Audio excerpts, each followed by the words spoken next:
That's a really good point. And did you consider... Hey, listen. Hi, James from EngVid. A lot of times students want to learn conversational skills so they can start a conversation.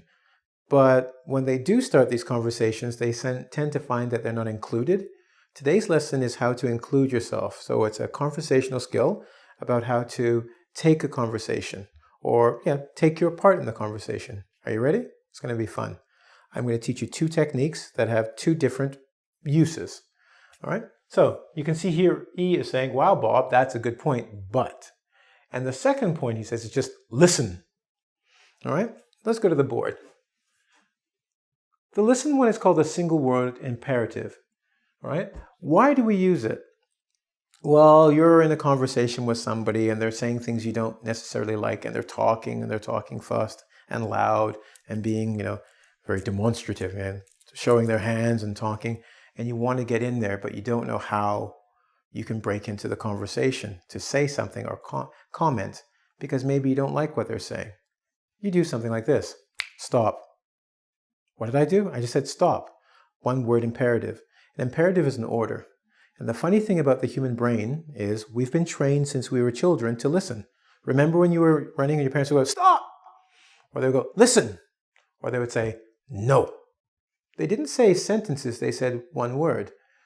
So we've been trained for this, but it's very blunt and we use it for children or even dogs, okay? I'm not saying people are dogs or children, but it's very effective because we're being conditioned for one word imperatives. As you get older, we learn to be more polite. So we say, listen to me, please. Can you stop saying that, please? We add politeness. But in a situation where you need to stop someone immediately, the one word imperative works because it gets right to the point, gets directly to the person. And what it does is, look, it draws attention to the intended action. I don't want you to stop talking. I want the conversation to go, but I want you to stop. Got it? So when I say stop, you'll stop speaking because you're going to be in your brain going, stop what? What am I doing? And that gives an opening for me to come into the conversation. Or no. People go, no, what? Because you don't explain, it raises their curiosity and they're like, why did you want them to stop?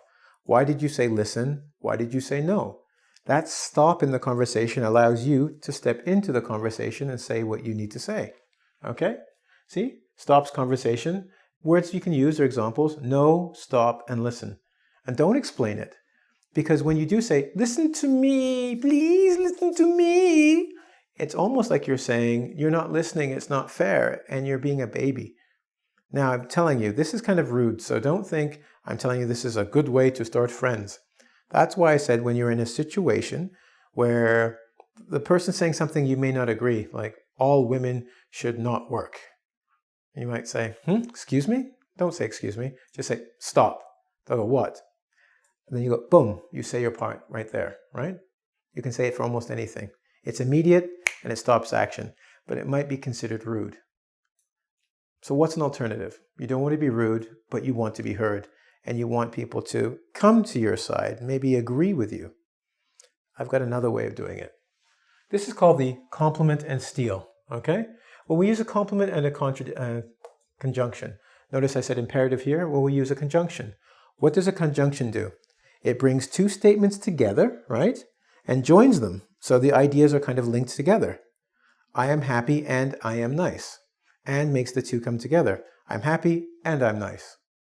Well, we're going to use this method to take a conversation from someone. Well, why? People love compliments. Have you ever had someone say to you, you look nice today? And then you wait, and what? And what? I look nice and what? Or, and I really love your car and it grabs your attention, right? So when someone gives you a compliment about you, naturally you like it. So you listen, you focus. And when they say and, usually we're waiting for more of a compliment, right? This is why it's kind of a bit sneaky. So when you use the compliment, it draws attention from the speaker. So the speaker goes, oh, what did you say about me? Oh, that's so nice, right? But it also draws the attention of the audience. Remember, whoever's speaking, people are listening to. So if the speaker stops speaking and looks at you to say, thank you, then everybody else will look to see, who are you talking to?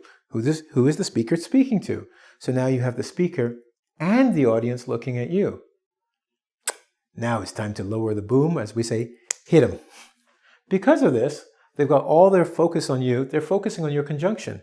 So you could say something like, gee, Bob, that's a good point. He'll go, yes. But did you consider, now they're focused, they have to respond to what you said, and the audience is looking because he gave you it. So you've taken you didn't even take it. The speaker gives you the conversation, okay? Because when they give you attention, they give you the conversation for you to do what you like. And because you give them the compliment, they open the door with a smile and wait. And then when you hit them, they have to respond to that. Cool, huh? You get to say your piece and everybody's looking and you've been nice about it. Over here, you're just saying, stop. They stop, you have to go. Now, we're going to take a second. And the next point, I'm going to finish off what we're doing here. Okay? Ready? So, we talked about the two techniques. They seem very simple, but I'm telling you they're powerful. Because one, you might want to use to demonstrate that you're an individual, you have opinions, and you want to be respected. Or, sounds bad, but you don't respect the person who's speaking. You don't want to give them, be polite.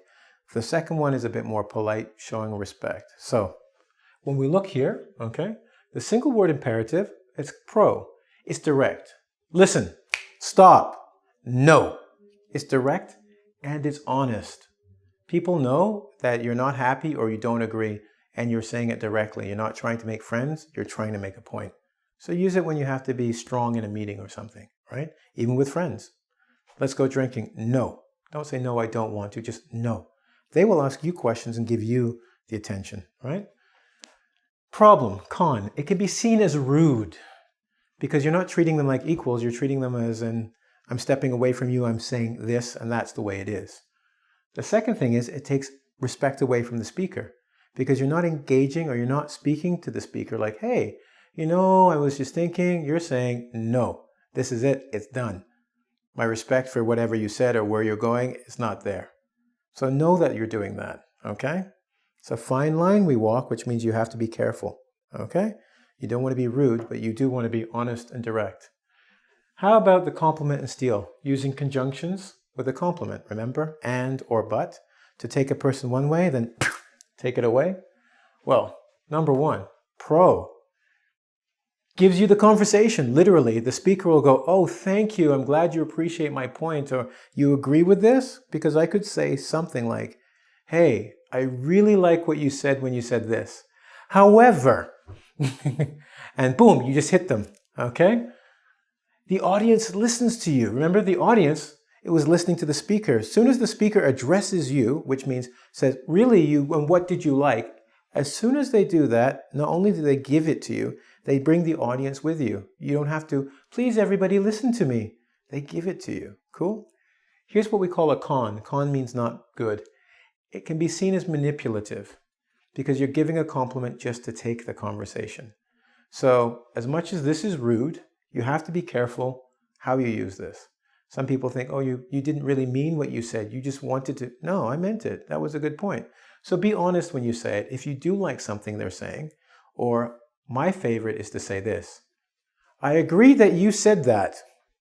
And if you listen carefully, I didn't say anything. All I said is, I agree that you said this statement. It doesn't mean I agree with anything you said, okay? And I can say that, hey, I didn't say I like that. I agree that you said that and you think it's true. It has nothing to do with me. However, all right? So on that note, I've given you two powerful techniques for conversation. You can try it at work or at play with your friends or at home with your mama, right? Mama, dinner's really good. However, portion size is not to my liking, all right? Anyway, look, have a great day. Listen, we have to go. See, that was wrong. I should just say, listen. And then he stops. We must go. We must go. See? Use those imperatives, people. Also, there's another lesson on how to make imperatives nice. Hey, we really work with you at where?